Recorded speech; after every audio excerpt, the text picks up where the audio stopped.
2024 school committee meeting. So moved. I'll second. Questions, comments? All in favor? Aye. Steve, I'll turn it over to you for the celebrations. Thank you. All right, so we got our normal student and staff celebrations, but we also have our retirees tonight, so we got a full house. And I know every year we try to sit and think we should move this one to the auditorium, and every year when we check we realize it's the adult ed graduation has it reserved, so we'll try to make sure we plan that as best we can next year. But to start with our staff and students of the month, I'll have Principal Silvio come up.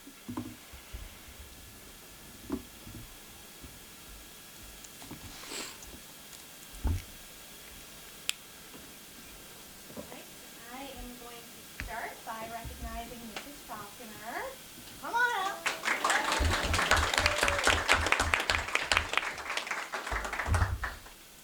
When a second grade classroom position opened up due to a vacancy mid-year, Mrs. Falconer came to see me and offered to take the position for the remainder of the year.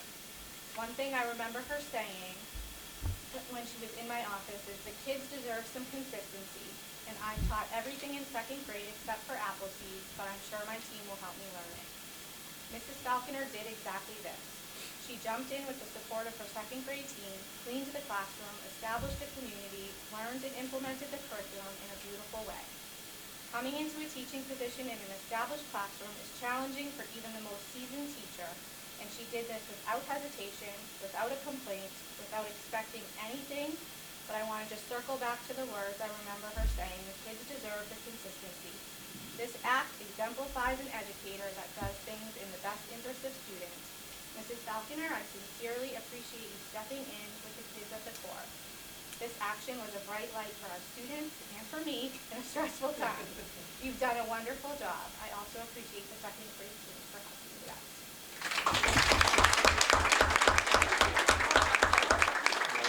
You're going to go back to her, though, get a picture with your... Oh, yeah, I gotta right. give you this. You gotta give me that ready. This is your Okay. That our good stuff. Okay, thank you.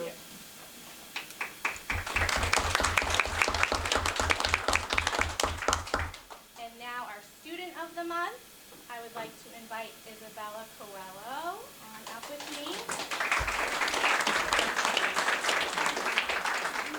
She wore her beautiful dress because she's a YouTube star now.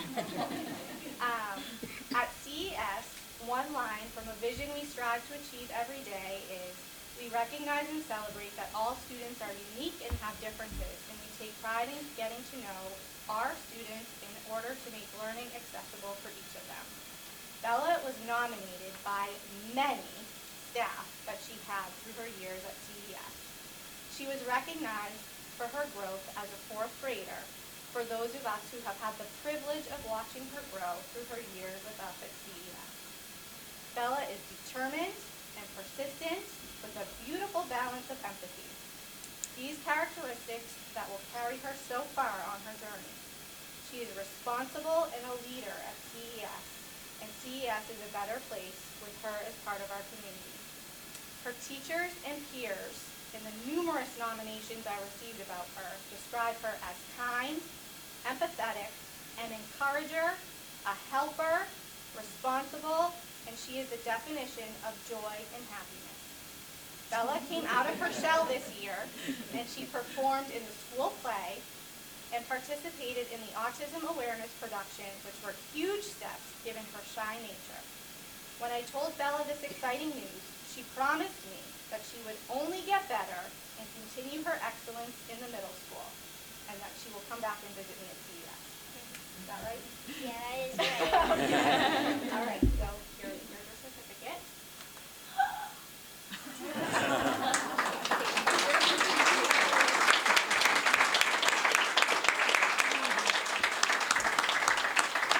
Congratulations, so you can have this, too.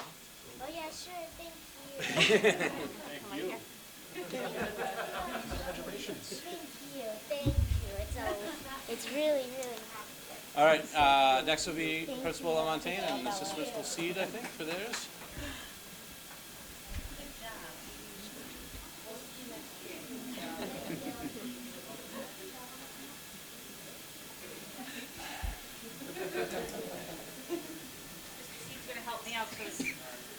haven't figured it out, I like to talk. I've been told I talk too much, so. We will start with our two students of the month. So if I could have Will Morgan and Madison Sett come on up.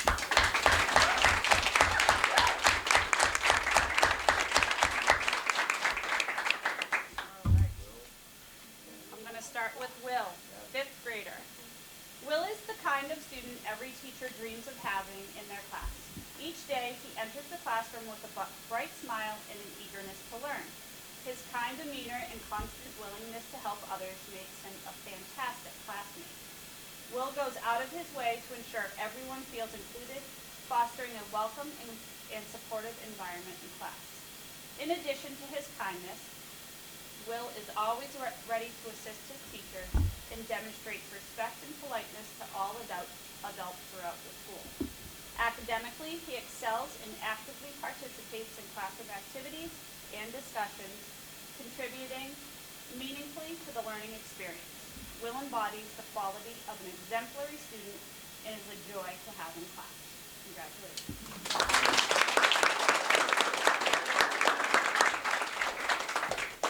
Madison Sett, a 6th grade student, exemplifies what it means to be a well-rounded and complete student. She consistently works hard on her academics while also showing a genuine concern for her classmates.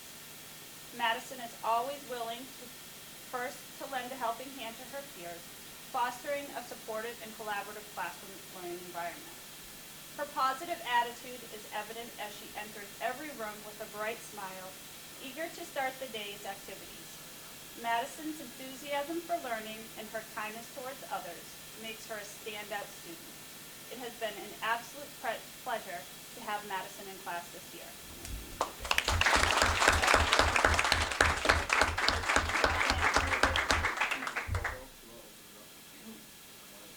Come on in, like like each other. 1, 2. All right. Here you go. Congratulations. Here's your lunchbox.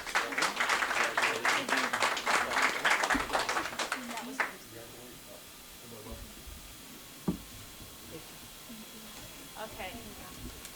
Great job. All right, so we are thrilled to announce our CMS staff members of the month, the Exceptional Food Service Team. So if I could please have, well, I'll say congratulations to Dave Van Ness, Alyssa Broderick, Allison Bedard-Day, Vivian Wallace, Haley Acevedo, Elaine Batista, Tina Wager, Michelle Morse, Julie LaBelle, and Susie Jones for their outstanding efforts.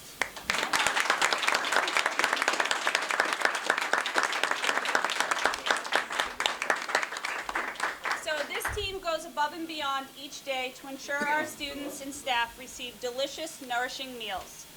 Their efficiency and kindness shine through as they manage daily breakfasts and lunches seamlessly. Their adaptability in handling special events, field trips, and unique requests showcase their exceptional teamwork and commitment to excellence. They even made my favorite pasta salad today. So. Not only do they provide nutritious meals, but their warm and welcoming presence contributes to a positive atmosphere in our school community. Their attention to detail and proactive approach in addressing dietary needs and preferences truly make a difference each day. Thank you for your dedication and commitment to making sure our students are well fed and cared for. Your hard work does not go unnoticed, and we deeply appreciate all that you do. Thank you. So we can get everybody's face. And I can see if you're trying to avoid me, I'm really good at this. Okay. 1, 2, 3. I feel like there's something wrong about this, but your gift is a lunchbox. Thank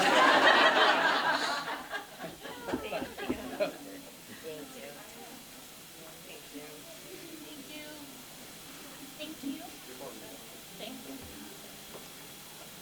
Thank you. You're welcome. And you got someone, how many did I knock out? 2. Congratulations. Thank you.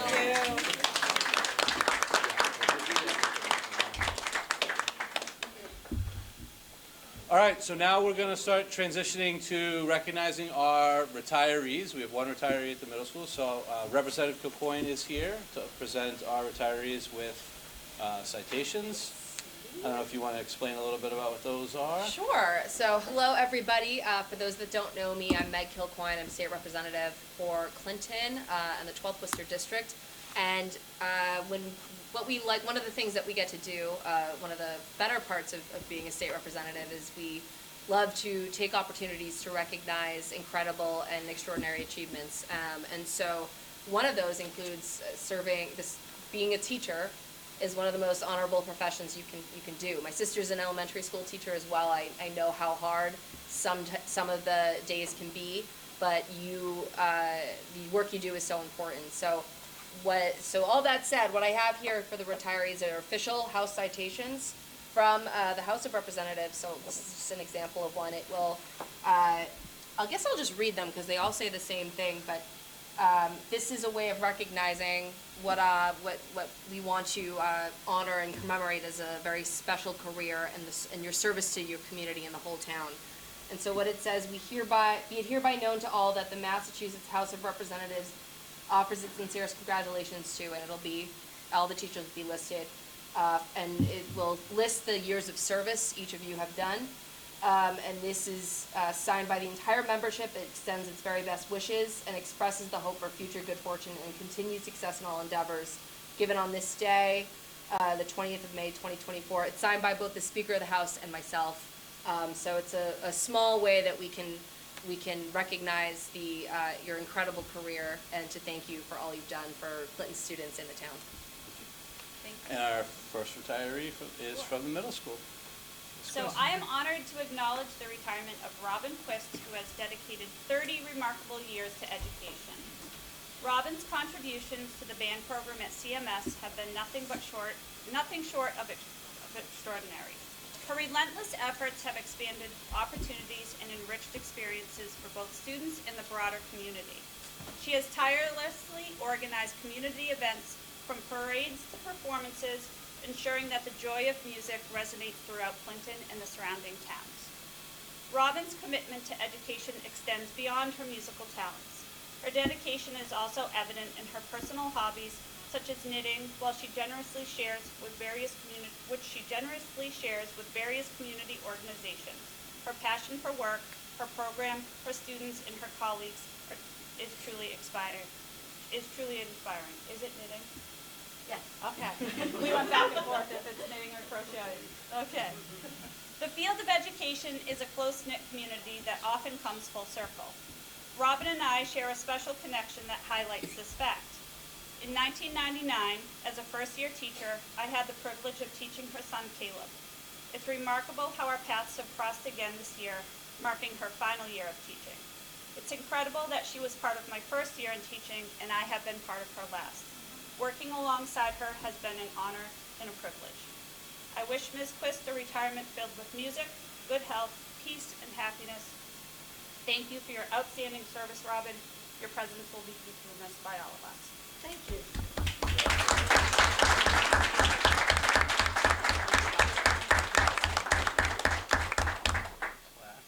And I can make you stop for a photo. 1, 2, 3.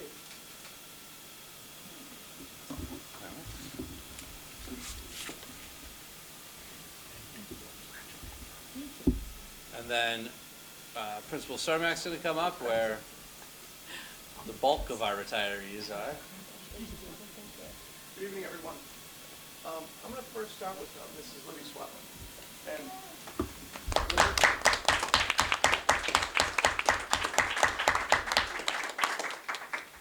this was a crazy journey. I'm just going to read what I wrote, and there was more to it, but if I read it all, we'd be here for a while.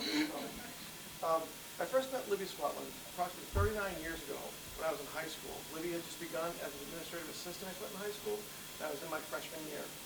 At that time, I had no idea of the relationship that we would have throughout my lifetime. I'd like to thank Libby for all of her help and guidance over the past 25 years while working together while I was a teacher, and specifically while I've been a principal over the past 5 years. Libby's always been willing to help and share her wisdom with me in knowledge Yeah, I don't even mess half this up, Libby. Not surprised. I know, right? I truly do appreciate Libby for who she is and all she's helped me, and the way that she's always been welcoming to people at CHS. She's done a great job, and we definitely do miss her. Libby, thank you very much.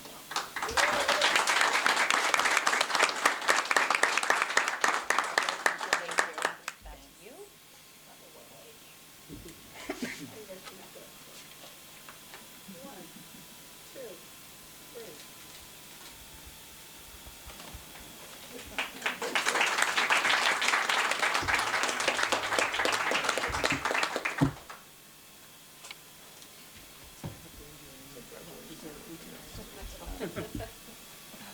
Our second retiree is Mr. Paul Morrison. Mr. Morrison, I'm going to read Paul's first. A 39-and-a-half-year veteran of Clinton High School and a former teacher of mine, Mr. Morrison. Mr. Morrison took over my electricity teacher at Clinton High School during my second semester in 1985. He was a young, energetic teacher entering a place that I don't think he knew how much he would influence over the next 4 decades.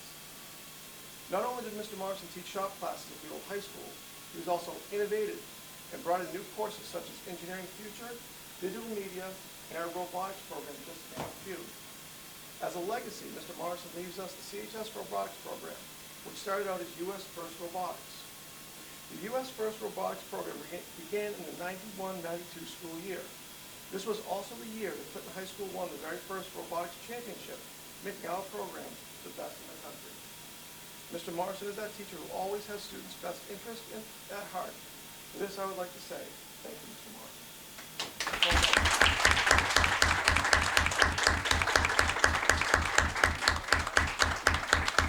I just want to note that when we got, a few years ago, we got a new toy for Mr. Morrison, the CNC router down there.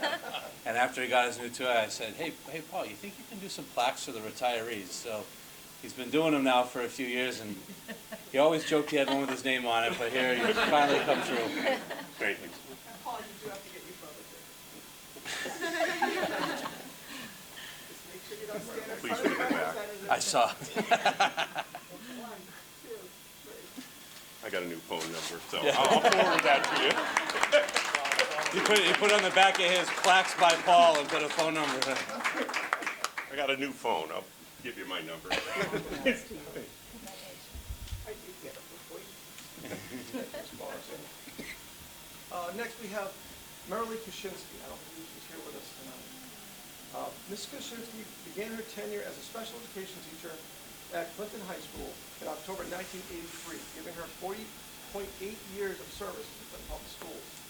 Her first role was in the job entry training program for students from 18 to 22 years old.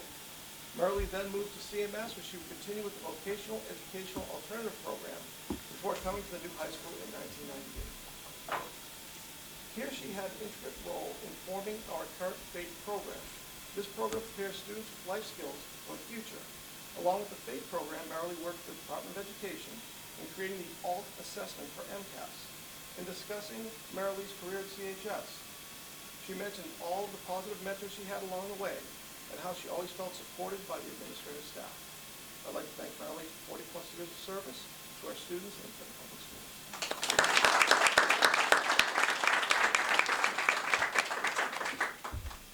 And last but not least, we have Mr. David Holfinger. Mr. Holfinger has been a member of the CHS faculty for 25 years, with a total teaching experience of 27 years. He began a teacher after 12 years of active duty in our Navy and 11 years as a reservist. During Mr. Holfinger's career at CHS, he has taught most of the math courses offered, including the Honors Double Math. He has been the math department chair for approximately 14 years. Outside the classroom, Mr. Holfinger was the NHS advisor, a new teacher mentor, a step-up mentor, and has coached multiple sports, including track, cross-country, and softball. I'd like to thank Mr. Holfinger for his years of service in the armed forces and dedicating his time to CHS and our students.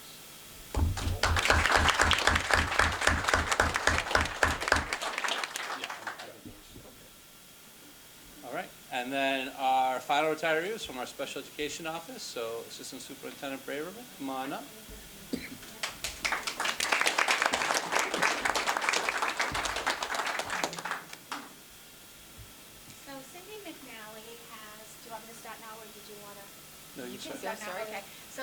McNally has given 23 years of service to the Clinton Public Schools. Her office actually was her first grade classroom many years ago. So talk about coming full circle. The role that Cindy took on in pupil services is not defined in any job description or union contract. It came with no additional stipend or recognition. In all that she has given, she has flown under the radar more times than she would come, and more times than I can say. She never wanted any recognition for anything. And in our office, we seem to get foster children who arrive, homeless children, those minors who are unaccompanied, and children who are night-to-night shelters. And they'd often arrive with some emotional or behavioral problems, just very detached kids. Until they entered pupil services, where they were welcomed by the ambassador of pupil services, Cindy McNally. She'd welcome them with open arms and a full heart. She'd warm their bellies with hot cocoa and treats. She'd get them to crack a smile with one of her corny jokes. And she would become humbled by a student who had never eaten a McDonald's French fry or had had a chocolate Easter bunny. When these types of long days would come to an end, Cindy would come into my office and say, we really are a ship of fools. And we would laugh and sometimes cry. Cindy, there's no other ship I would rather be on, and you've been my first mate. I cherish you a lot. It's hard to say goodbye, but you deserve this retirement. I hope you enjoy it.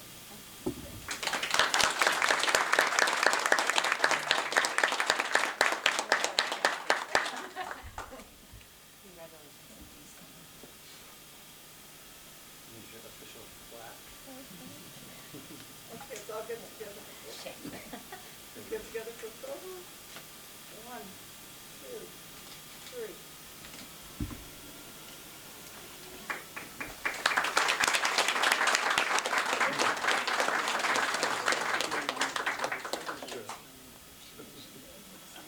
Congrats.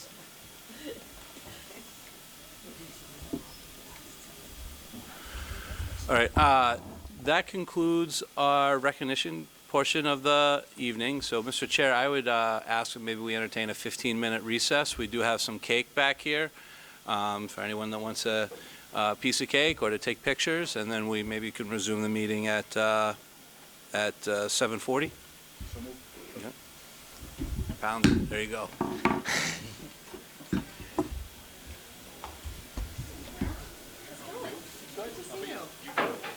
What's up, Mel? Good to see you. What comment, if there is any? We have a student representative today, Mr. Cermak? Okay. CTA? Hey, Robin. Congratulations again. Thank you. Thank you. I think this is my last meeting as CTA president, because I think next time we'll see you'll have the new president. Okay. Elections are slated for the 28th and 29th. We were very, very pleased that we finally got a date for the health insurance fair. It's tomorrow from noon to 5. That's like wahoo. And before I came here, I said, "Let's send out the email to everybody, remember health fair tomorrow." And what's the other thing? That was the big thing. So, anyway. Robin, before you go, I'll just say, I know this will be your last meeting as the president, and I know that, I think when you first came in office, I think you and I had sort of a mixed relationship, but then during COVID, I think we really came together, and I'd say that, that really, having to go through that was one of those experiences that kind of bonds people because you remember all that, and it's been a pleasure working with you, and wish you well in retirement. Thank you. Well, I do remember COVID, and getting a phone call on a Saturday morning at like 8 o'clock saying, what is the union recommend here? And I was like, wow, the superintendent's calling me? So anyways, it's been a pleasure, and We wish a new chapter. So, anyway, I might get more knitting done. Thank you, Robin. PTA? Rebecca?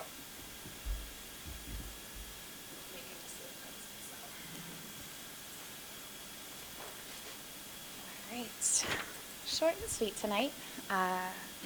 We are happy to announce that for this school year, we are up to 102 members. New membership year begins July 1st, so you will be getting, those emails to let you know that to re-up and come back and join us again and support. We are happy to announce the 2024 scholarships were awarded to 3 seniors, very well deserved. There was some stiff competition. It went back and forth a couple times with review of the submissions, but we were able to award all 3. We're going to be submitting their certificates and letters this week. We have CMS book fair. We had the CES book fair during Teacher Appreciation. It was a great turnout. The kids were fantastic. We had to restock 3 times. They're a blast. We were lucky enough to work with Ms. Silvio and bless the teachers and staff in the building with $30 to the book fair from the scholastic funds that we raised. Teacher Appreciation Week was what we would think is a success. We were able to give the CPS faculty lemonade and sweet tea provided by Raising Cane's, Nothing Bundt buntlets, which are a little bit bigger than the cupcakes, individually wrapped, and then we gave them little gifts at the end of the week. But we didn't want it to stop there. So this week we're actually on Friday raffling off a basket to each school. We're going to put the PTA members into a hat, and one of those lucky individuals at each school will win a school supply bundle of awesomeness. And our next meeting is June 6th at 6:15. Nominations were completed last month for the board officers and chairs for the next school year. Hopefully, I'm still crazy enough to be the president. We will be voting at the 6th meeting, so it's really important if people can come and attend in person. The voting has to be done in person because we need to continue doing all the things. And thank you all for your support. Thank you. Have a great day. Thank you. CPAC? Or LPAC? Seeing none. Okay. Meyer? All right, so there's a lot of information in your packet. The first, few pages here are just sort of end-of-year updates on our goals. The first probably 9 pages or so are the ones that I had the principals kind of go through and update. It's the same document. We worked off the same document from the mid-year and sort of update on where they are and their goals. What I really want to focus on a little more is if you get to this one that says, see the one that's more like a chart table. This is a document that we actually went through with our consultants. So through Commonwealth Consulting, as an administrative team, we meet with Dr. Kristen Rodriguez throughout the year for little Zoom check-in meetings. And one of the last ones we went through this, and this was really kind of our action plan to support these goals. And we tried to determine which ones we did and which ones we didn't do. And I think, the ones that are, you can see a couple in red in the first, but for the most part, she was extremely impressed in how much that we accomplished. And I guess when I say we, really, I should mean our principals and our staff. They're the ones that really did all the hard work. And a lot of times, we develop these plans in the summer with her and then try to follow through during the year. So I think we've definitely made, I think, significant progress in all these goal areas. And there's some of the numbers and stuff are embedded in there. I don't need to read every one of those to you unless there's anything, if you have any questions on it or anything like that. But I would say, I think that, being in education right now, I think it is a challenging environment. But I think that our administrators really have continued to try to push to improve and not just sort of, handle status quo. And I think that that's reflected in a lot of this stuff. And I think that we're, I think I feel confident that every year I think we're taking steps to try to get better. And by getting better, that means, putting a better product out there for the students and trying to see better student results. So, so that's sort of the end of year goals update. Mission, vision, core values, and strategic goals. We shared this draft last meeting.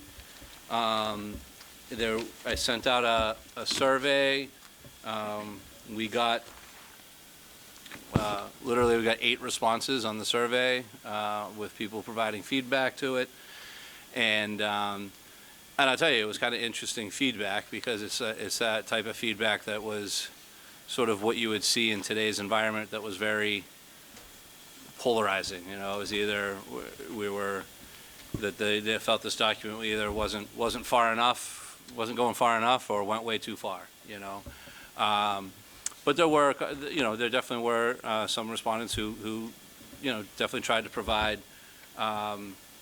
feedback. So we did add a couple things, added like the word rigorous and independent in the mission and vision statement. Tried to bring back achieving sense of belonging in the community and the core values. And then one of the goals, we had talked about basic human needs, and we kind of struck the word basic, kind of thinking that was it seemed too low of a bar. So I guess if you guys are comfortable with it, this is the second time you've seen this, and it was we've reviewed it since the fall. I don't know if you guys want to make a motion to accept this document, and then we'll work on the goals over the summer, the action steps. I can see the motion for goals and plans for The goals. Second. Any questions or comments? Good? Hearing none? All in favor? We'll stay for that one. Yeah. Not odd that I don't know what's going on, but this is. All right, and then the next document has a little bit about the goals and plans for next year, just to make sure kind of, and we'll talk about this in a minute, but it looks like we're going to hopefully be moving forward with budget version B if it gets approved at the town meeting as part of the town budget. In that, these are what you could expect to see for next year. The addition of a district-wide special education coordinator, able to focus specifically on special education. We do have a new IEP process that the state is implementing, and we want to make sure that we're providing our teachers and service providers with support for that. The addition of a full-time athletic director, but that comes with also the elimination of the part-time position. Continuing to work with Commonwealth Consulting. One of the things we're looking at is a subscription through them for what they're launching called Learn ED. It's something we'd be able to pay with some ESSER funds before they expire, but it would allow us to access all of those professional development courses listed below that our teachers will be able to access for free next year. We'd probably encourage them to use those courses as a basis for their professional practice goals.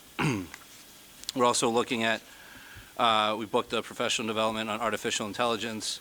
We have a speaker, AJ Giuliani, coming in September 27th during the full day PD to talk about, he does a real nice presentation that sort of talks about artificial intelligence and sort of, when it's appropriate and when it's not. And I think that, like everything with technology, it's one of those things where you can't just ignore artificial intelligence because the kids can access it.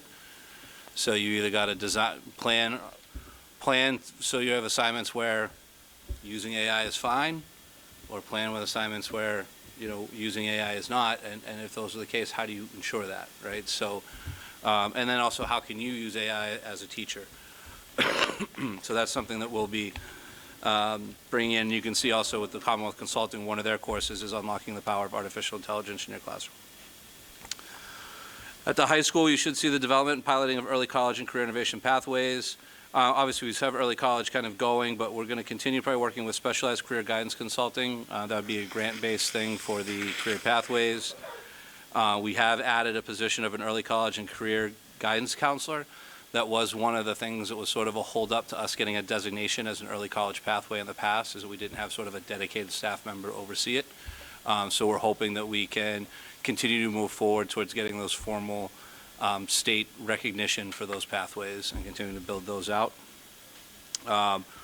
Open up math. we're going to continue to work on implementing that curriculum with Looney Math Consulting. We brought them in this year to work with our math department.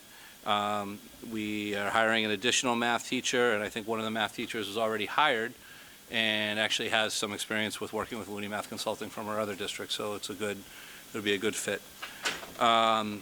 Also 2 classes that they're adding at the high school, the freshman experience and sophomore experience, and these are going to be sort of basically like all freshmen or all sophomores would be in the same sort of class at the same period, and what we'd be able to do is sort of reshuffle them every 30 days so that they got things like PE in there and health and wellness in there, but they might get targeted academics for like math or English or science or civics depending on the grade. So it's a way of us trying to sort of put in more of a flexible block there so we can meet the needs of all learners. So I think I tell you that started as this type of class has been one of those things that I've been like dreaming about how to put it together since I was a principal, like, 10 years ago or whenever, and I remember talking to Principal Cermak about it, and then it was like a couple weeks later I come up and he's got it like drawn out on his board and he's ready to roll with it. So, and then he pitched it to the department chairs and we got a bunch of feedback on it. So I think it's a really neat opportunity. Clinton Middle School, obviously, we'll have a new principal next year. Tyler Steffi will be joining us. We're looking at a new schedule. Mr. Steffi came on site a couple of weeks ago and met mostly with Mr. Seed and I, and we really tried to look at, he had got some examples of other middle school schedules. We looked at the schedule we had kind of pitched to the faculty in February. We looked at the feedback that the staff had given us from that schedule, and we tried to create another schedule. We'll be getting that schedule out to the middle school shortly for another round of comments, and I believe Mr. Steffi's next day in district will be June 4th, and he'll be meeting with some of the leadership teams and stuff on June 4th to get some feedback, but I think we've got a pretty solid schedule to try next year.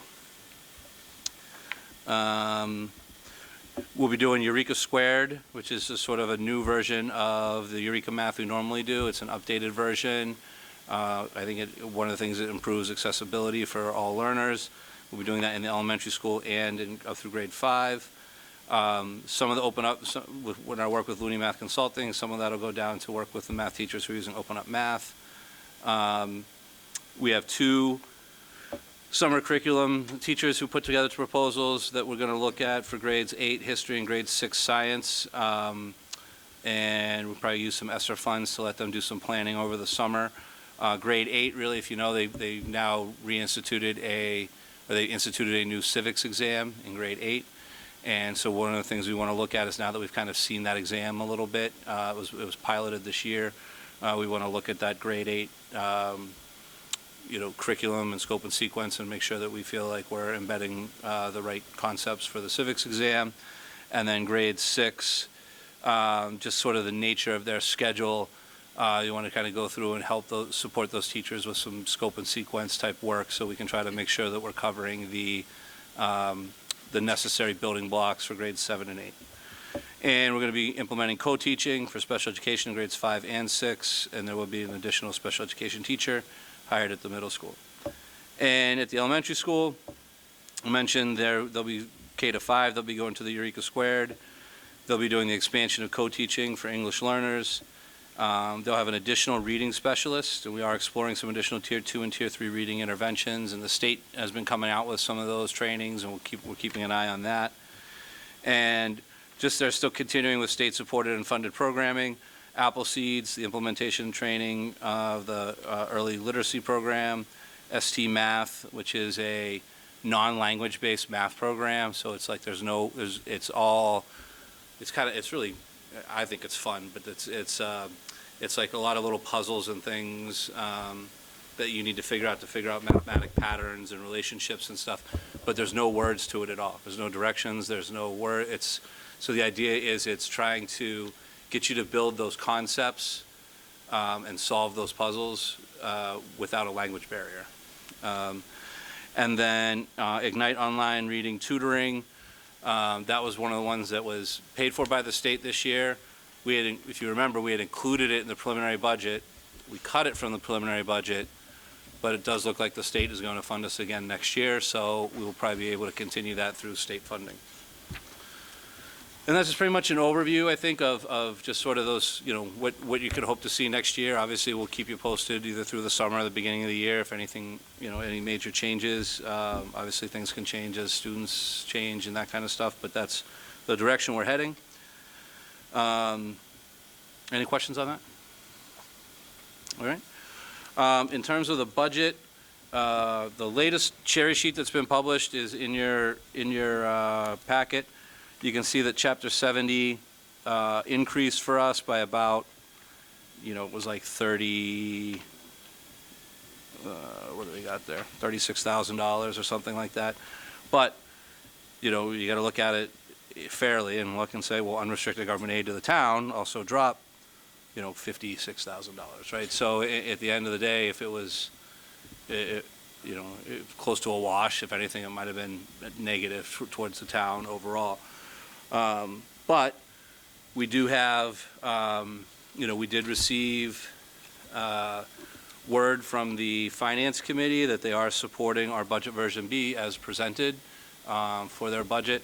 I don't know if you guys want to take a vote to formally endorse Budget Version B, so we can just let them know that that's, I didn't put it in here, you've seen it a few times. It's the same one that we presented to the Finance Committee. I'll make that motion. Questions, comments? Anybody? All in favor? Thank you. Two updates on state reporting. They made a big deal about the FY23 ESSER reporting. The federal government, I think, is always kind of behind a little bit because here we are kind of closing out FY24 and they want our reporting from FY23. Annette and I met to sit down. I know she's here. We met to go over this reporting, and I think she thought we were going to talk strategy, and she had all her numbers right in front of her, and I said, nope, we're filling this thing out right now. So she had all the numbers put together in a nice organized format, so we were able to get that reporting done easy. And then we have the OLA, Office of Language Acquisition, TFM.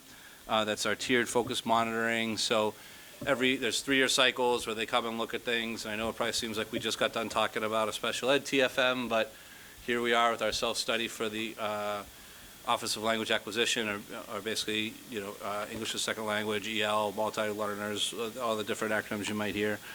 Ms. Braverman has been working on that, spearheading that with our EL department chairs or lead teachers in the different buildings.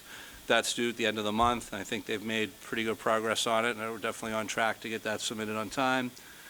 Along with that, I think we do have a little bit of special education TFM, that's mostly record review this time, and we do have a little bit of civil rights that we have to present to, but it's a really light one for civil rights, and I think that's actually not due to the fall. So just, a lot of times, all these things, we do a bunch of trainings in the beginning of the year, and people might say, like, why do you do all these trainings every year? Well, because we have to report that these are the trainings. We have to send copies of this is what the training was, this is who was there, so that we have to send those in. Election process information. So in here, I sent the question to Holly Sargent, the town clerk, and I asked her, is there a minimum number of votes to win as, obviously this is in regards to the fact that we have 2 open school committee positions and 1 candidate who returned the papers to get on the ballot. Is there a minimum number of votes to win as a write-in candidate? She said 1 vote is the minimum. I said, what happens if there's no write-in candidate who accepts the appointment? It's called failure to elect, and the school committee and board of selectmen would appoint someone to the next election. So what happens if there's a tie between write-in candidates? She said that'd be considered a failure to elect. And I said, if the top write-in candidate does not accept the appointment, does it go to the next write-in candidate? She said, no, it's failure to elect. So essentially, it seems like if there's whoever would win as like a write-in candidate, if they won outright, they would, that'd be theirs. But if they did not accept it, like if someone wrote in a bunch of names and then the person said no, that's considered failure to elect, and we'd go back to sort of the write a letter, appoint with a selectman process. So that's what it seems, which I think is good, because that means it's not, you know, if 10 people get write-ins, we're not just calling, going down the line to see who finally wants to take the position, right? Steve, just one point of clarification. If a write-in candidate gets enough votes and then that write-in candidate accepts, it's a 3-year term. It's the term. Yeah. However, if we have to then appoint, that becomes a 1 year, in which case we repeat again the year after. Correct. So on the next page, number 17, under where it says town boards, this is the failure to elect and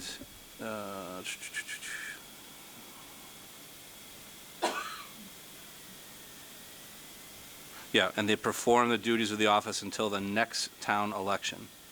So then that's the same thing, just like we did recently, so, all right. Because we're not sure you're done. No. Maybe we'll get you one when we see it, you know? Plus, I gotta do a lot of history and put all the back years on it. No. Oh, okay. Just as I'm looking at probably going to have 2 August school committee meetings. We talked about having one July 15th. I'd propose having one August 12th and August 26th next year as well. Just because I feel like it's always, it just timing-wise, it gives us a little extra time to get like handbooks and stuff ready, but still get them approved before the beginning of the school year to get that earlier August meeting in. I'm putting together trying to work on a draft for the whole year of meetings. I'm sure I'll make it up somewhere, but we'll do that. And then you should have received from me, I didn't put it in the packet on Friday, but I did insert it in your packet tonight, a self-evaluation from me. As you know, normally it's just a draft. I just try to go through and kind of share my thoughts and highlight some things that, you know, I don't provide a lot of evidence in this. I think most of the evidence is the stuff that you see every meeting or we give you every meeting. But I just try to, you know, maybe draw attention to what might fit where if you're thinking about this. I know normally, I believe the process is you guys kind of maybe digest this and get some feedback to the chair and come up with sort of a composite document at one of the future meetings so that we can have that evaluation to report to the state. Steve, what's the due date? So, in a perfect world, I think we're supposed to report it to the state for July 1st, but I'm sure that there's a little wiggle room in that. There's always a little wiggle room in state reporting, but, excuse me. But that's and all we have to do is just report, literally have to report 4 numbers, my rating in the 4 categories and my overall rating. That's what gets reported to the state. So, and I think that's pretty much all I have. I think this is the first meeting that I didn't put anything about the middle school project on, but I think partly it's because it's kind of completed the schematic design and feasibility stage, and we're sort of in that next phase. So, Mr. Chair, I'll push it back to you, my friend. So as far as the superintendent evaluation, we should fill ours out and send them to the chair? typically, that's a process you guys have done, yeah. Send any thoughts to the chair and then have them revised. And then if you need, and you can also, I mean, Kelly is the school committee secretary. If you need help compiling any of them, she can kind of help you with that, too. I'll give you a call. That's the state's form, yeah. We use the same form you gave us. There should be a template. But you could, yeah, so that's why I try to provide this like self-evaluation as sort of a template for you, and then you guys can expand on it or do whatever you'd like. Can you forward a blank template to us, Kelly? I'm sure, yeah, we can find it. And we can probably forward this one electronically too, if they want to work off something that, so. We're not colored by your opinion, I think I'm very modest and honest in there. He's going to sign this. I just found that when trying to get the school committee to do an evaluation of you, it's usually better to give you something to start with. Go with this one, I'll sign it. Yeah. I don't think any of our advisory, no. Sorry, go ahead. No, you go ahead. You go ahead. Curriculum committee met May 1st, but we just talked about that in those plans for next year. Safety committee, I met with Officer Sylvester today. We're still trying to get that townwide meeting to discuss rave, and so we asked if we try to get that. And then I think what we're looking at now, one of the ideas is really to try to get, we have a new, it's not that new anymore, but the new DPW director, and maybe trying to do more of like a tabletop discussion or workshop in August about sort of how we would respond to these situations and try to make sure that we've got everyone on board. Because I don't think we've done much of that. I know back in the day when we talked with, we've done some discussions with all this stuff with Chris McGowan about, if we need to block the streets, we can bring the Sanders up there or whatever it is. And it's, so we just want to kind of review all of that stuff and the communication and all those types of things. So we're hoping to maybe get a tabletop exercise before school starts in August. Yeah, that platform will give you a whole lot more utility than we're using it for, so. There's The rave, yeah. Lots of opportunities. Yep. There. And I think that's pretty much it. Done with negotiations, Craig. And then under old business. New business?